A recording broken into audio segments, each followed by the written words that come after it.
Jadi di sini aku akan menghitung budget bahan baku mobil Honda tahun 2025. Nah, jadi di sini bisa dilihat untuk tabelnya itu ada bulan, produksi, bahan mentah roda, itu ada quantity dan kebutuhan.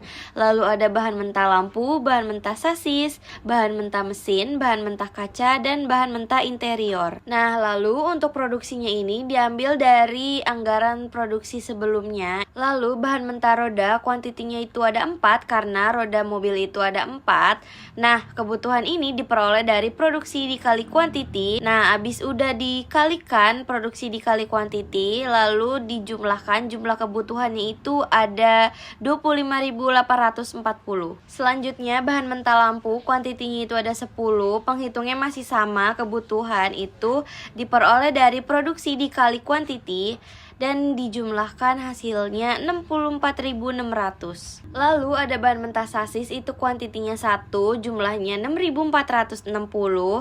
Selanjutnya ada bahan mentah mesin, itu kuantitinya 1 dan dijumlahkan hasilnya 6.460. Selanjutnya ada bahan mentah kaca, kuantitinya itu ada 6, jumlahnya itu 38.760. Dan terakhir ada bahan mentah interior, itu kuantitinya 1, jumlahnya itu 6.460. Selanjutnya kita menghitung bahan mentah roda, bahan mentah lampu, bahan mentah sasis, bahan mentah mesin, bahan mentah kaca, dan bahan mentah interior. Nah, untuk bahan mentah roda itu ada 5 juta, kuantitinya 4. Berarti 5 juta dikali 4 itu hasilnya 20 juta. Lalu bahan mentah lampu itu ada 1 juta, kuantitinya itu ada 10. Berarti 1 juta dikali 10 hasilnya 10 juta. Lalu bahan mentah sasis itu 15 juta dan kuantitinya itu 1. Dan totalnya 15 juta. Bahan mentah mesin itu 30 juta, kuantitinya 1. Berarti 30 juta dikali 1 itu adalah 30 juta. Lalu ada bahan mentah kaca itu ada 3.300.000. Kuantitinya itu 1, berarti 3.300.000 dikali 1 itu adalah 3.300.000.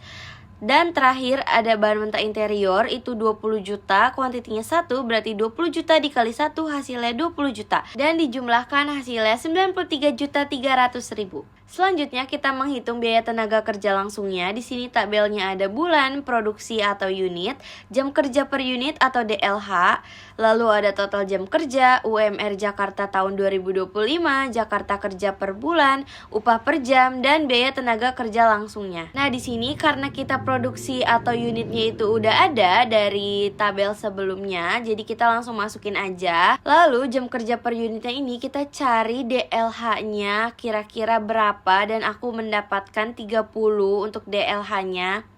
Lalu untuk total jam kerjanya itu diperoleh dari produksi atau unit dikali jam kerja per unit. Selanjutnya untuk UMR Jakarta tahun 2025 ini adalah Rp5.396.761. Nah, untuk jam kerja per bulannya ini diperoleh dari total jam kerja dibagi 12 bulan, yaitu hasilnya 173. Untuk upah per jamnya ini diperoleh dari UMR Jakarta dibagi jam kerjanya per bulan, jadi hasilnya itu 31.195. Nah, untuk biaya tenaga kerja langsungnya ini diperoleh dari total jam kerja dikali upah per jam. Lalu langsung aja kita simpulkan, jam kerja per harinya itu adalah 8, hari kerja per minggunya itu ada 5, minggu dalam setahun itu 52, total jam kerja dalam setahun itu 2080, rata-rata jam kerja per bulannya itu adalah 173.